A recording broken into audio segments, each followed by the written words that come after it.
How's it going, y'all? This is Matt MAES of Quantum Keyhole Studio. So, stop me if you've heard this one before, especially if you're an artist. Oh, I can only draw stick figures. Well, that excuse stops today. I don't blame you, but I'm going to teach you a very special lesson on how to draw human figures using the MAES method. Let's go!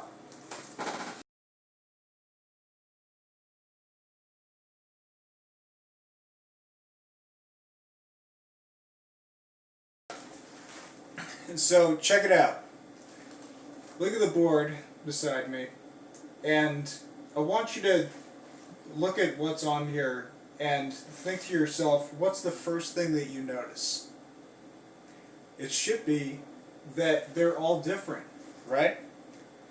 So this is one of the big reasons why people have such a lack of education in drawing human figures, is because if you've spent any amount of time looking at people in the real world, you'll notice that we all look different ways, right?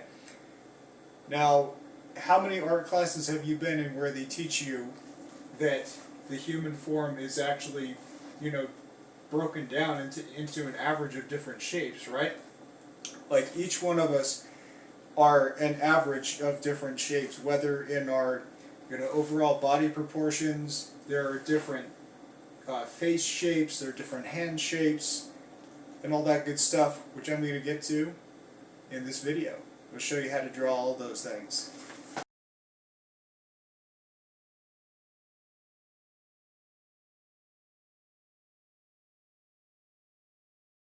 Let's start with overall body proportions. Now, I'm going to start with the aspects that the male and female bodies have in common. There are more things, really, they're pretty much the same. There are obviously some things that are different, but for the most part, they're pretty similar. So, for the 5 different body types, we've got the hourglass, triangle, rectangle, the oval, and the trapezoid.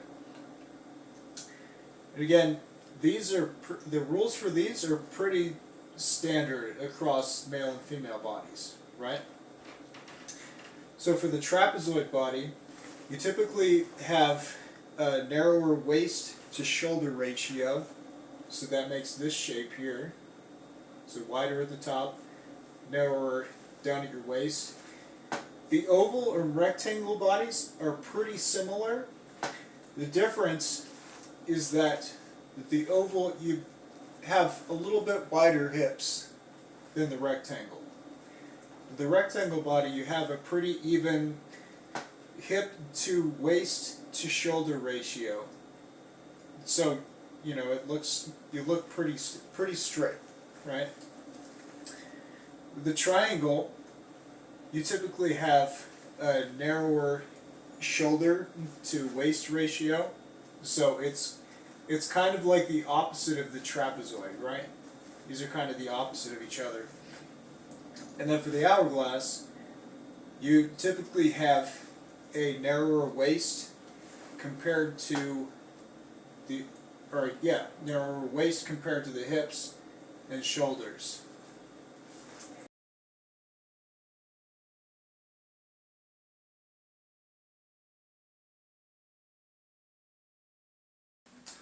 Some of the ways that male and female bodies are actually different, generally, these are generalizations I'm talking about, is women typically have a little bit wider hips than guys.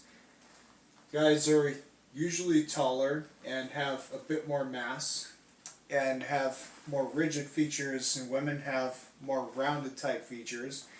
The reasons why this is important is this is going to go into different aspects of the body, right? So I'm going to show you how to draw different facial types, different hand types, even different feet. And, well, this is a little bit of a spoiler, but I'm also working on a project right now called an instructional sketchbook. The first one is on how to draw different body types, male and female, front, back, side poses, all different kinds of good stuff. It's an enormous project. I've been working on it for a couple of years now. And one thing that I actually learned while studying for it, studying anatomy books, is just how much actually bodies are similar, but a little bit different in subtle ways, right?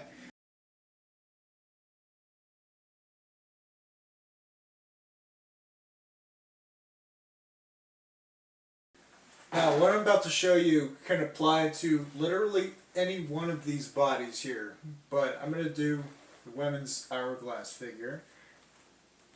So first off,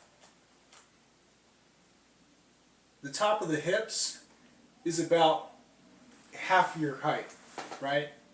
Like most people's legs and feet are just about half their height. Now, the head is typically like a couple inches above the shoulders, like that, and about 6 to 7 head heights high. So like if you stacked your head from the ground on top of each other, like 6 or 7, just about, should be about your height. So I'm going to indicate that here.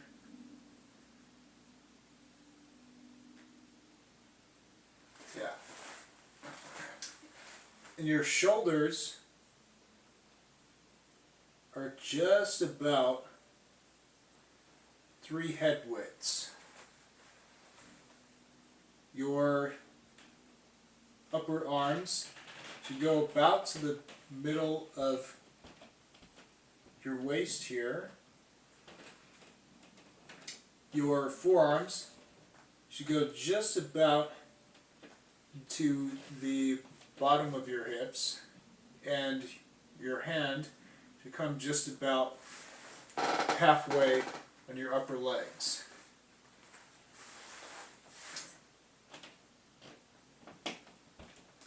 Your upper and lower legs are pretty much the same height, right? And your feet a couple inches high, like that. And some people have some women have a little bit of a gap right here. Some are closed in. And yeah, that's basically it. So now I'll show you how that breaks down in terms of facial types.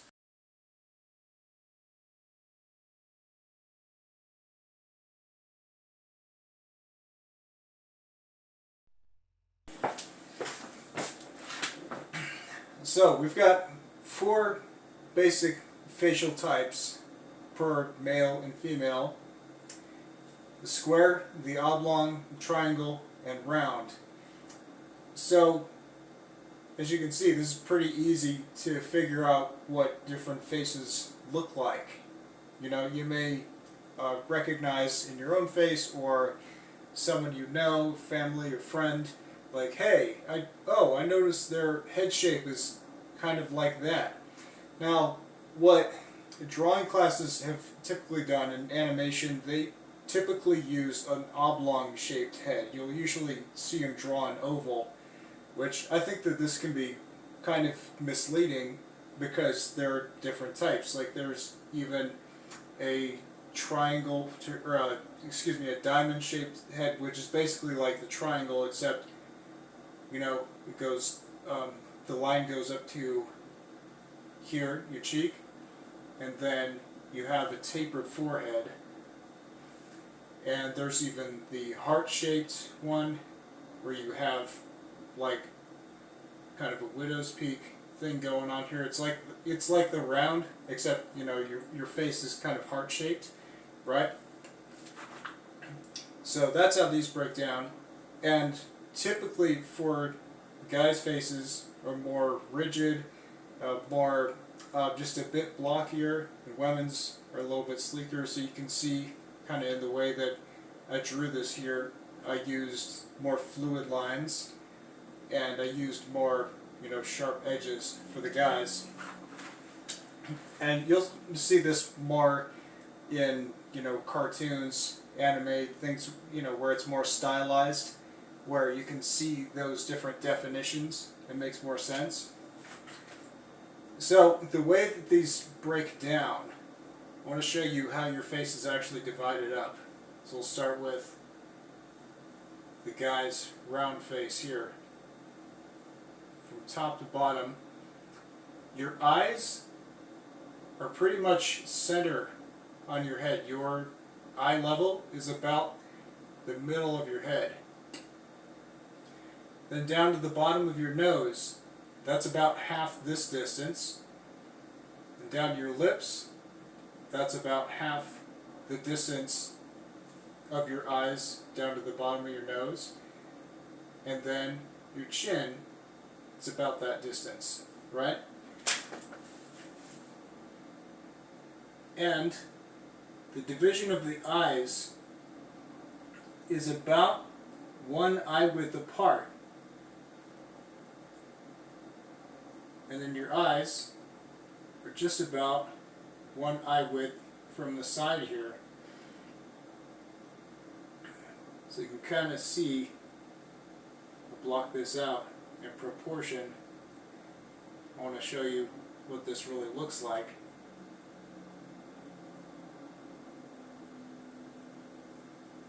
Now this is an important skill, and this is something that I'm constantly doing while I'm drawing, is I'm always trying to identify these individual shapes. Okay? And people have differently shaped noses as well. Like for the round, or for the triangle, square, the oblong, I actually try and use those same shapes on the ball of the nose. Like if you look at the ball of someone's nose, then they'll usually fall into, one of those shapes. The oblong, I think, is not really as common as the square, the triangle, and the round. But, check out your face, and this is a really fun exercise. You get to, observe faces. You kind of know what to look for, right?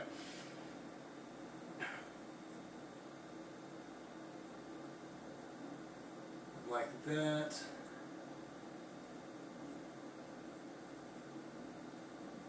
And then, of course, with the round face, you typically have more full cheeks, kind of more puffier cheeks, right? And that's just about how this breaks down. So next I'll be showing you the different types of hands.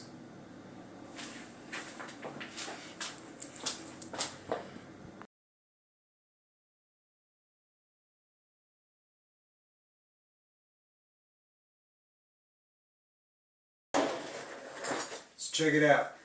These handsome hands, these very feminine phalanges. We have 4 different categories, as you can see.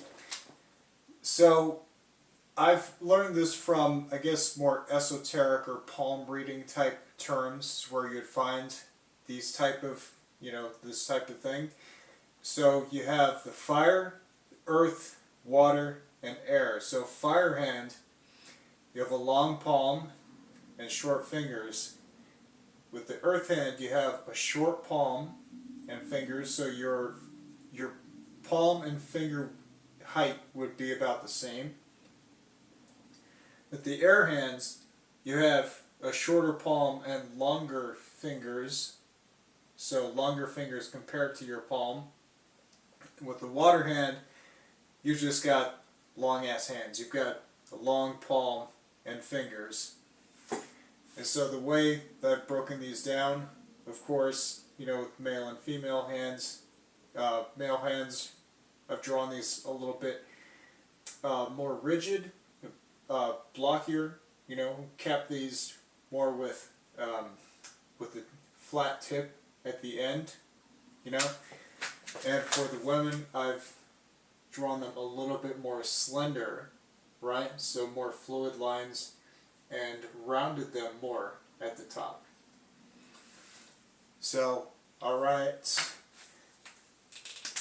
I can actually make this a little bit more clear how this works here, how this looks for the fire hand.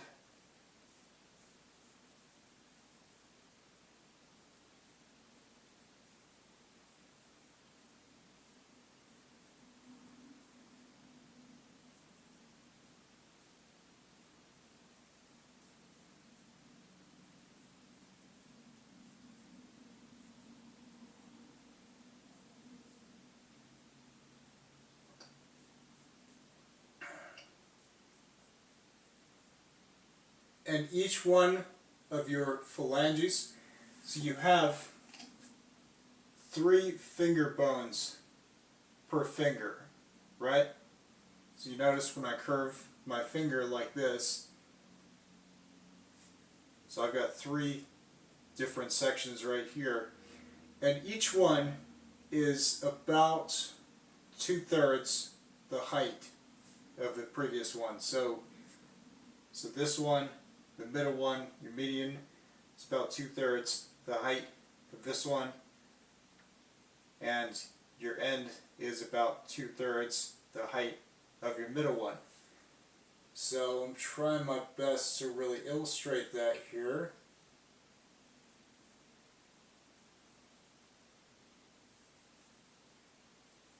And then the thumb, you've only really got 1 and 2.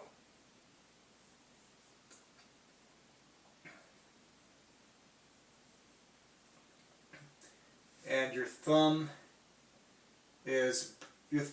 bones are almost the same height. Your end thumb is a little bit shorter.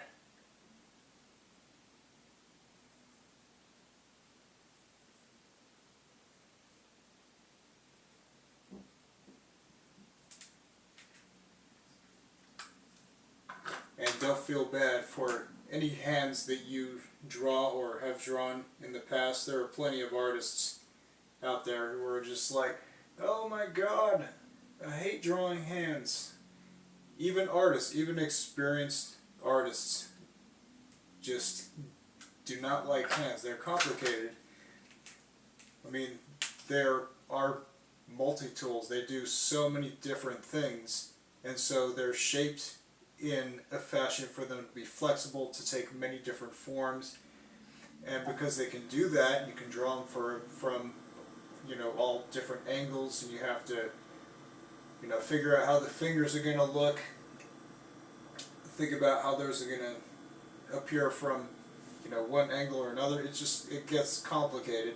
So the more that you can know, the better. So this is how you really break this down. Got this.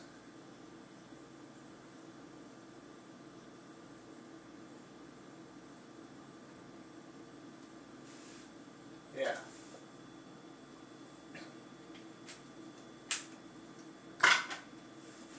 Alright, I hope that makes sense. Now I'm going to move on to drawing your feet.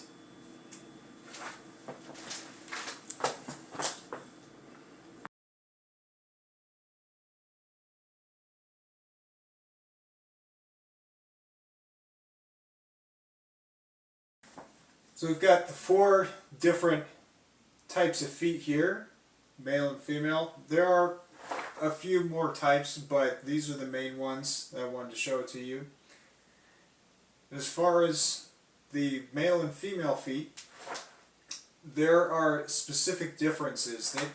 People used to think that they were just different sizes, but they're actually different characteristics, right? So I'll show you those to you today. So for the types, we've got the square, Greek, the Roman, and Egyptian. The square is just flat across. The Greek goes up at the second toe, then it goes down as it slopes down. The Egyptian, just a straight slope down. The Roman, flat at the first three toes, and then goes down in a slope at the last two. So before you go running off to Ancestry.com, I'm not here to say like whether these are connected to, you know, different cultures in any way. These are just shapes. So these are, you know, you can look down at your feet and see which one you are, and you know, it helps to know which kind of feet you have, which kind you want to draw in the future. So as far as the differences between male and female feet, first off, this is the ball. The ball is a little bit larger. The big toe is a little bit more prominent.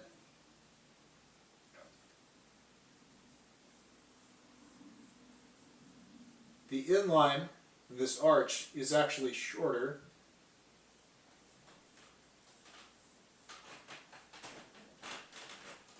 And there's not as much of a curve, right? So if we go to women's feet here,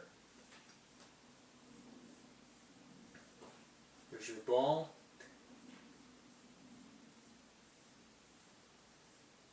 Longer arch. More curve here. And a little bit shorter outer line here. So if I go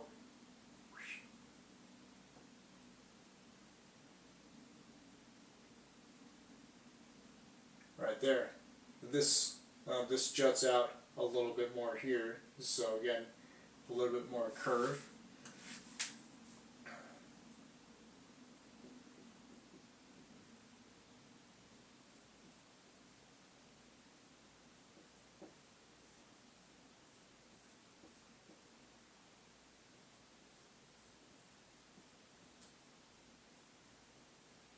And there you go.